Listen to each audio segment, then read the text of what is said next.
So, ladies and gentlemen, just in case you didn't know, we got Brian here to talk about mental disorder. Mental health. Mental health. What is mental health? Hold on, don't go anywhere.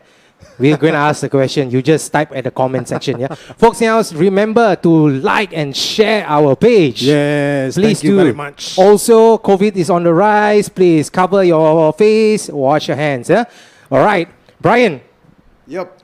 Can you tell us briefly about what you do? That's, you see, we are. Well, I'm actually an educator by day. I teach psychology in a local institution, and apart from that, after hours, I actually do some counseling work, a little bit of counseling work. I also give some talks to in NGOs and stuff like that. So when you mention counseling, yes.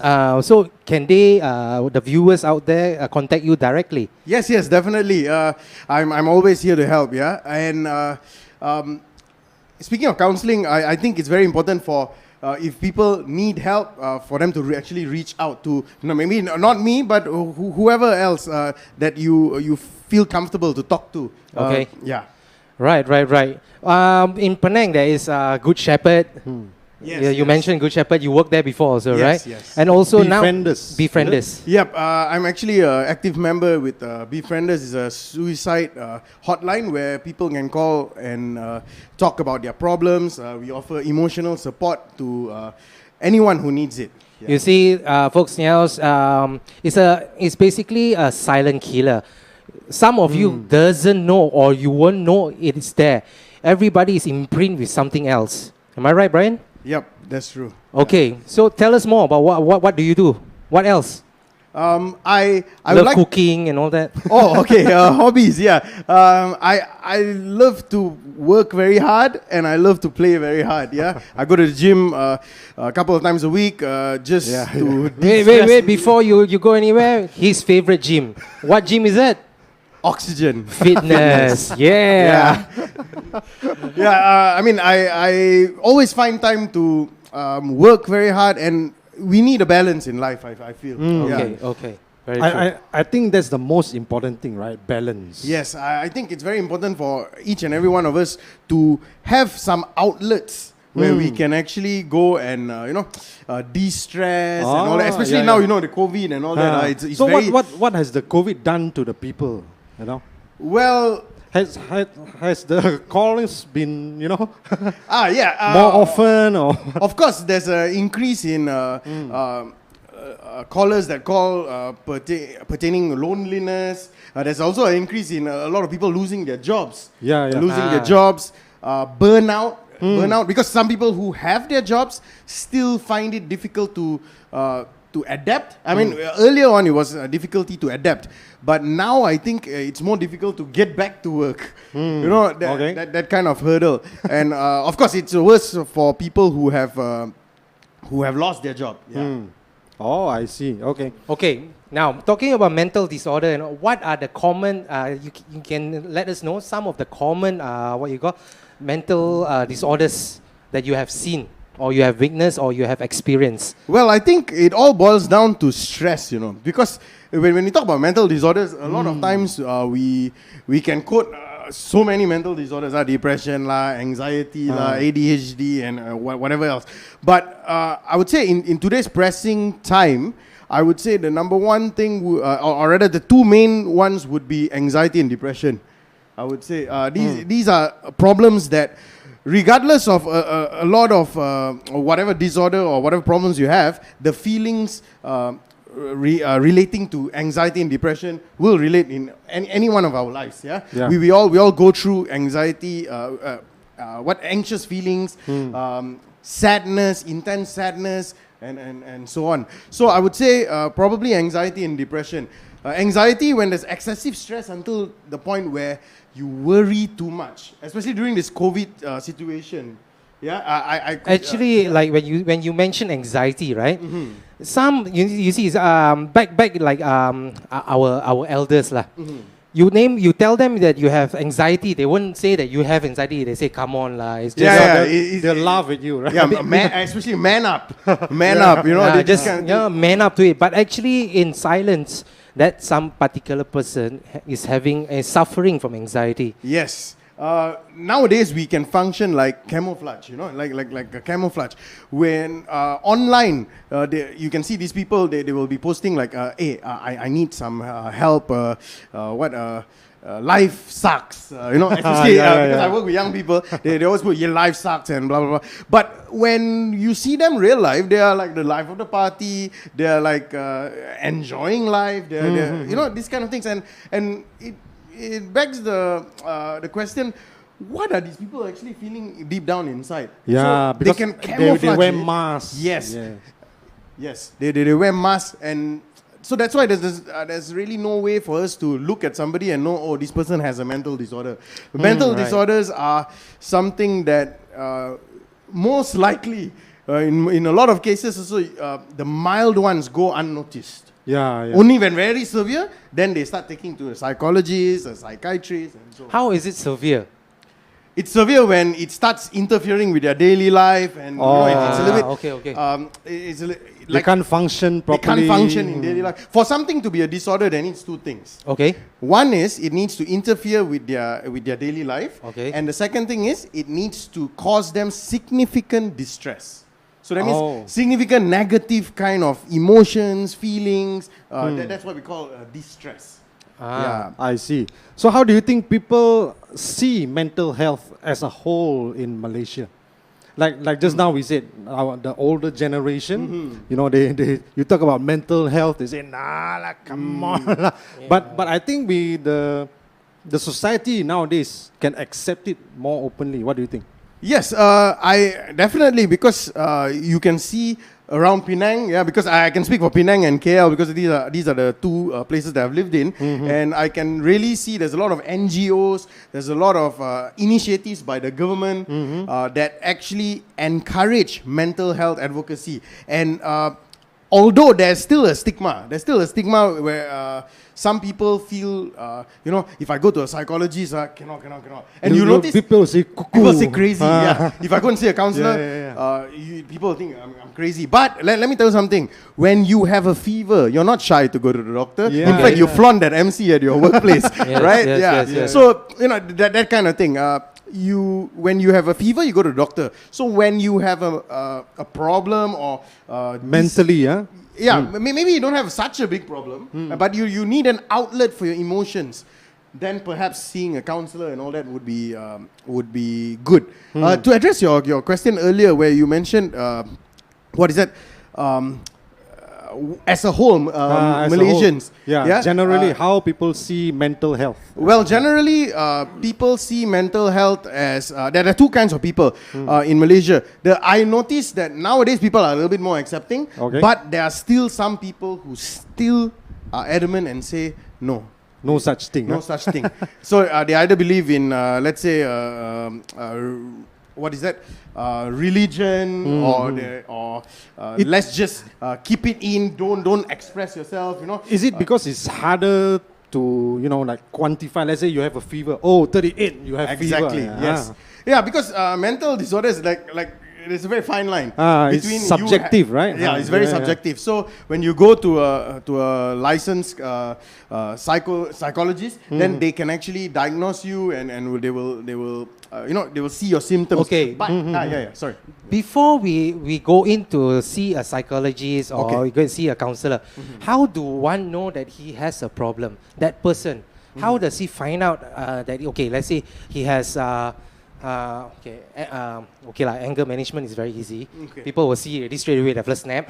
But oftentimes they don't know. Sometimes. Something like depression. How do the rest of the viewers out there, how do they know that they have? How do we identify that is depression? A lot of times when somebody has depression, they withdraw from society. So going to see a psychologist is probably the last thing that they want to do. So I would say the people around need to be vigilant. Because I actually won't say the whole responsibility will lie on that particular person. Because sometimes if you have very severe depression and let's say you have a traumatic event that happened and stuff like that and you lock yourself in a room, you might not know when you need to go and seek help. But the thing, that's the thing. Like, how do friends also know that this guy or this girl has depression? See, okay, for instance, Chester from Linkin Park. Okay. None of his band member knows that he has depression until he took his life away. Okay. How do, if you want to get more people to realize what is this disease or this? All right. Well, I always tell people that the first step towards recognizing this is looking at patterns of behavior that's probably a little bit different. Okay, you need to specify your Yes, let me explain a little bit more. Okay. Example. So you know your friends, you know your family members, how they behave and all that. Okay. If you notice there's a maladaptive behavior, a behavior that maybe is a little bit a little bit off. For example, let's say this person always hangs out with friends, enjoying life and all that. There will be a slip. Even though you can hide it very well, there will be a cry for attention, or let's say the person can it can be so easy as, hey Jack, I don't want to talk about it lah. Just that. I don't want to talk about it. Okay. Maybe the person is having shying away from the topic. Shying away from the topic. So you know that there's some dissatisfaction over there. Maybe it's causing the person stress. We don't know. Maybe nothing. But maybe it's causing someone something. And worst thing is when people put "I hate my life." It's very common on social media nowadays. I think that is severe already. Sometimes it can be just a passing thought, but we must not treat it like a passing thought. Our friends, our family, even people we don't know, people on the street, if you see they are very sad or whatever, just monitor first, see, is everything okay, and offer a helping hand. Because anyone, as long as you offer a helping hand, they know that they have the option. They may say no. Okay. Yeah, but they have the option. It's like friends around. It's like, hey, bro, you okay? Yes, something like that. Just to break the ice. Is that all the people around the particular person can do?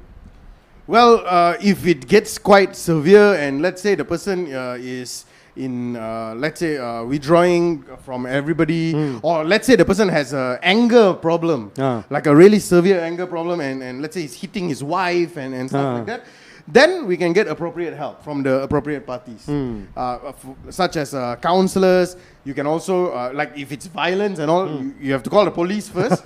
But of course, you have to talk to the family. How do we move from here? Oftentimes, when something bad happens or these kind of things happen, they blame. Okay, the blame issue lah. The blame game will start, and when the blame Point game fingers starts, and all that. point fingers and why is my son like this? I give you everything. Can't you just be thankful? Why are you just depressed now? Or why? Of course, more often than not, that doesn't happen lah. But if it happens, teenagers cutting themselves. Yeah. All these kind of things. So when these kind of things happen, parents will blame. Right? Parents that are not informed, they will blame. And when these kind of things happen, then it's not helping the situation. So I think they will get deeper into the depression. You see, countries like America and all that, their insurance covers counseling. Not in Malaysia. I think there's one insurance that they were talking about covering, but I'm not sure. Yeah. Okay, what are the normal rates for them or for you guys or you to seek a counselor? Well, it ranges from maybe around. It depends. If you go to like NGOs and all, some are also pro bono, some are totally free. If you go to people that do this for a living, then you would be required to pay a certain fee. It can range up to maybe 300-400 per session to and as low as maybe 20-30. It depends. It really depends on the individual and what usually they charge. But I have to tell you this. There's a but. I have to tell you this. Whether you pay or you don't pay, you have to get help. If you or your family members are involved in all this, please, or you're feeling a lot of negative feelings and all, try to get help. There's always free help available. There's always paid help available. Like befrienders lah. Yeah, Befrienders is free. Also, there's also some others like D-Home in Penang, D-Home. All right. Good Shepherd, if I'm not mistaken, they also do for a minimal fee. So these kind of things, you can just go on Google and Get the numbers. Huh? get the numbers. Actually, I went to Google. Yes. There is this site called My Health. Don't know what's Okay. that. Okay, is that a legit site also for? I'd say if you would like the most legit is to go to a proper counselors, licensed in Malaysia, licensed by the Board of Counselors, Lembaga Counselor, or a psychologist that's working in a hospital, somebody who has some kind of credentials. That you can actually don't just Don't go to any Tom, Dick and Harry. But to share your problems, you can go to your friends, you can go to But okay, now talking about friends, right? Okay. They might give you the wrong info. Definitely. Yeah, that's for sure, right? Definitely. Some people, some friends can lead them away, because some friends they can tell you, correct, let's all get anxious together, or that kind of thing. Or the worst one is nothing, come have a drink. Yes, that is the common. Correct. It's quite common to see this now, and speaking of alcoholism, right? Yes. This kind of thing. I find it as a way where people escape from their stresses.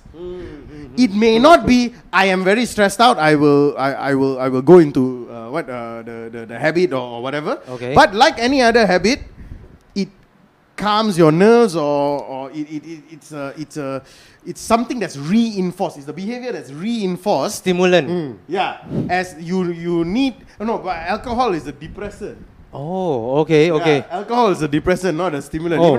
Even though we are getting the wrong info. yeah, we see that people with alcohol get very excited. Right? Happy, drink happy. But yeah, in actual fact, a lot of times when you drink, after that you feel sleepy. Yes. Yeah, so that's why. So alcohol actually helps to numb the pain.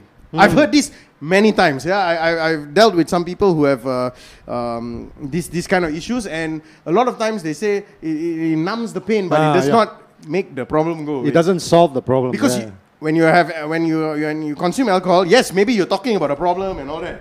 It loosens the brakes, right? Yeah. So you talk about a problem and all that, but it's not solving the issue, because you're not really concentrating on how can I move on from this. You are saying. Same like some people, they like cigarettes, anything, any form of abuse, any form of substance. Why are you all laughing? Because we are smokers. Oh, man. It's still an addiction also as well. So Brian, have you ever dealt with a rape victim? Yes, I have. I've dealt. I think the last time when I dealt with a rape victim was two years plus ago. Okay. Yeah, I don't necessarily usually dwell in this kind of cases. I mean, deal with this kind of cases. But what is that? 2 years ago, I was referred a client, and we managed to slowly work through certain issues that she was having. Yeah. Can you tell us the process? Some of it.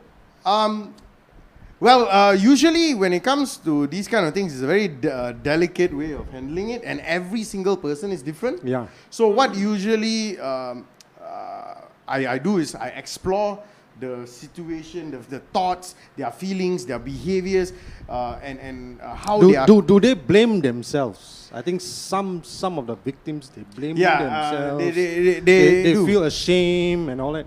Not all. Some can, because I've spoken to some of my friends that deal with these kind of cases, and some of them actually have very high resilience levels. Okay. Because they have dealt with the issue. That's why it goes back to same like any other problem or any other mental health issue that we are facing. If you don't talk about it, it's not going to go away.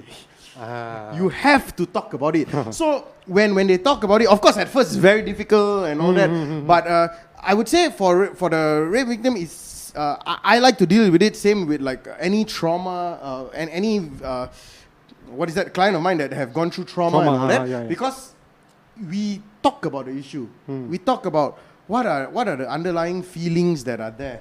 Why this is linked with that, and that is linked with this, and this is linked with it. So we find out how the thoughts, feelings, and behavior are linked.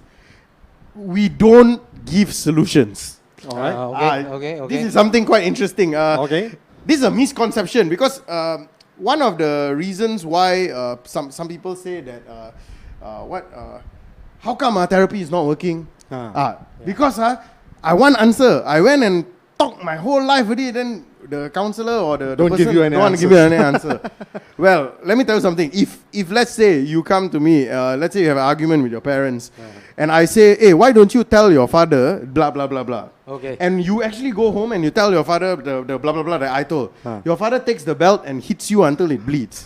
Yes. Whose fault is it? Your fault. It's my fault.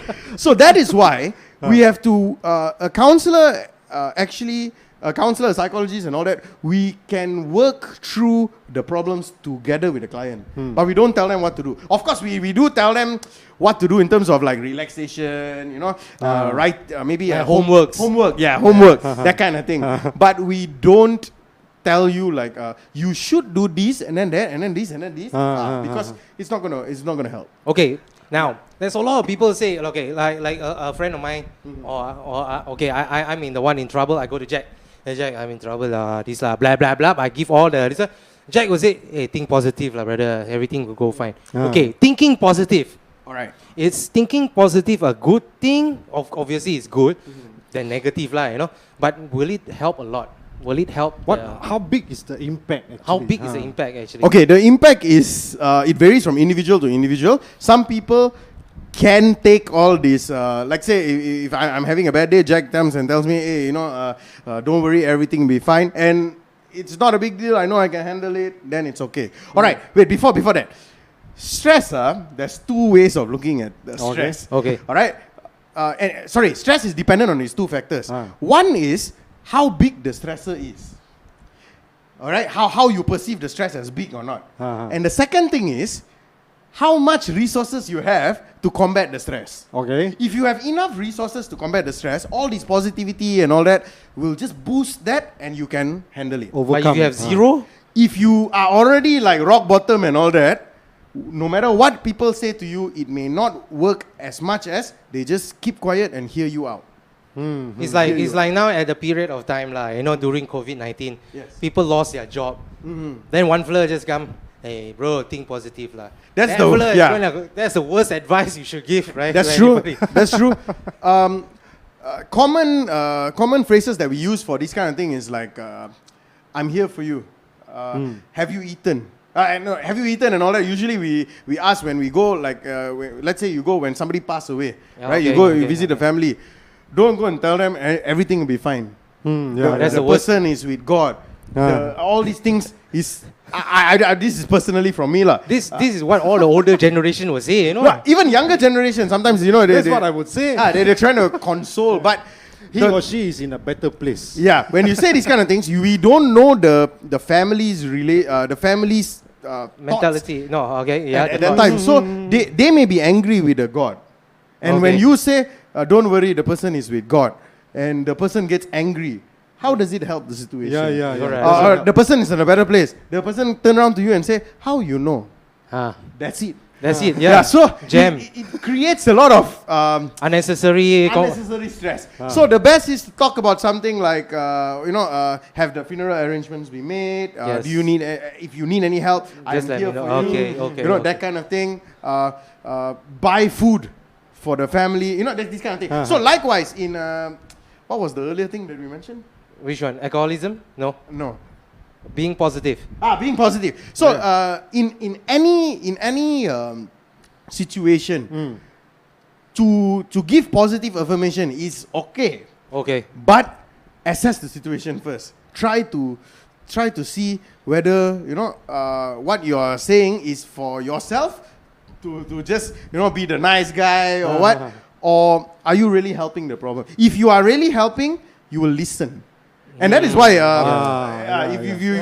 if you see in a lot of literature, they say listen first then talk. Correct. Even in psychology and all that, they always emphasize on listening. So that's why listen to your friends, listen to your family. When they are angry or whatever, listen first, then talk. Because when you start judging, then it turns into an argument. When it turns into an argument, then you're not helping. Yes. Okay. Yeah. True. So guys, when you're going to a funeral, don't go and say all that. Huh? You want to know? You will just replay again lah. Okay, so Brian, what can people do to generally live a more positive life? Well, for me, I would say, even especially now, right, in this COVID-19 situation, I feel it's to enjoy the small things. Enjoy the small things. People are too stressed out. Wait, before that. We as human beings, right, we love to magnify negative things and minimize the small good things in life. And that is what I mean by we have to appreciate the small things in life that happen around us. For example, in my phone, I actually have a list of things that I'm thankful for. Okay. Do that kind of thing. Of course, at first, when somebody told me, please write down what you're grateful for, I was like, this is like some standard Sikhs motivasi type of thing. But after a while, when I was doing it, I just type it in my phone, I just left it there. Okay. And every day or every few days, I just put in like 1 or 2 things that I'm grateful for. And I find that when I'm very sad, I just look at it and wow. You feel different. Just the small things in life. When things are stressing you out, go to the beach. Stop. That's why we say we have to stop, look, and go. Okay. Especially during this time, we have a lot of time at home. I mean, people are not going out. Although I keep seeing the malls full. I see the malls full because I'm also out, but it's okay. We are supposed to spend more time at home, and during this time, it's a good time to reflect on ourselves. To ask ourselves, what do we really want in life? And am I really achieving? But usually when we ask, am I really achieving what I want? The answer is always no. So change it to, am I achieving? Okay, no. What have I achieved? And if you still say no, look smaller and smaller and smaller. What have I achieved? I managed to go out safely and come back home. That's one. Okay. That is something good. True. But we stop looking at all these small things. But of course, you don't tell the person, if say somebody is sad and all that, you don't tell the person, hey, look at the bigger picture. Not in that way. You have to have this thing called empathy. Okay. When you're talking about empathy, yes. Empathy is basically looking into somebody's eyes or being in somebody's shoes. Feeling it. Yes.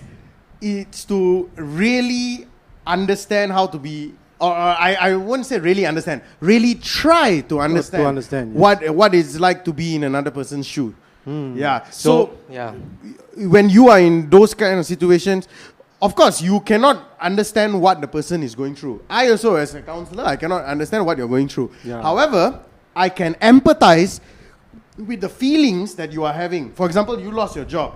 I may have lost something in my life. So the loss may be different degree, but levels, loss is loss. There's still the grief. The grief and all that. Emptiness. Yes. So we can relate with people, but we have to listen first. And when we do that, when we help other people that are around us, we will learn how to appreciate the smaller things in life. Not to say like their life worse than me, so I'm very happy. No, but to say that you made a difference in another person's life. Come on, lah.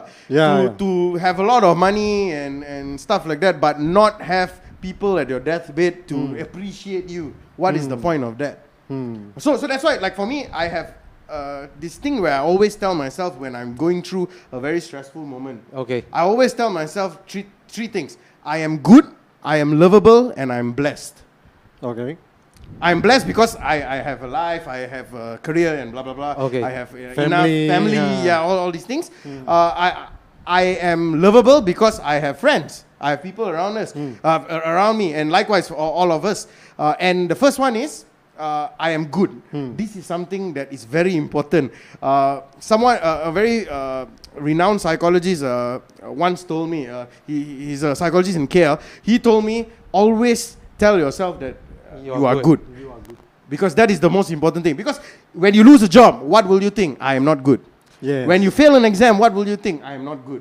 when you do badly at anything, when you feel depressed, when you feel stressed, what do you think? I'm not good. It's also what I believe is like from the parents also itself. When like we were small, if our parents say, hey, good boy, okay, next time, better next time. Or what we see now, some on the road, right? You stupid, what are you? Things like that, that Yes. will damage the child. Yes, in fact, since we're on the topic of mental health in general, also, I would like to touch on that. Yeah. When we label people, even parents label children, or you label, let's say, your boyfriend, your girlfriend, your wife, your husband, you label them as stupid, useless, and all that. They may just, laugh it off, or they may just, maybe it's an argument, and after that, you finish the conversation. But the word stays in the person's mind. If now Leroy shouts at me and says, hey, Brian, you're very useless, I may think, nah, he's just joking. But when I go back home, let's say that day I lose my job. The next day I lose my job. I will think, Leroy told I'm useless. Oh yeah, maybe I am useless. But I will stop thinking about you telling me I'm useless. I will really believe that I'm useless. Yeah. So that is why I always tell people, especially in today's world, when you say anything, even online, when you talk anything online, Comment and all that. think what the ripple effect might be, because you don't know what what may affect the person. Yeah. Correct. People nowadays can be very fragile and very strong at the same time. Correct. Me included. Yeah, me included. All right, so we come to the end of Brian's section. So Brian, any thoughts or anything you want to let the viewers know? Yes, I'd Or like how they contact you. You please make sure that they know how to contact you. You can always drop a message to Spotlight. They will patch you through me. Yeah, my name is Brian. You can find me on Facebook, Instagram, Brian John Dorai. Yeah, and I'll be free to chat with any one of you for anything. Just always remember 3 things: you are good, lovable, and blessed. And I hope you learned something from today. And I hope that you can radiate this positivity to other people as well. We learned a lot from you today, man. Thank you so much for doing this. All right, guys. thank you, Brian. Always be positive. Be positive. Yes. Good, lovable, blessed. Yeah. Yes. Good. All right, Brian, thank you very much. Thank you very much. for Thank having you. So, folks, else, don't go anywhere. SOD will be right back with their second set. Yeah. Stay tuned. See you.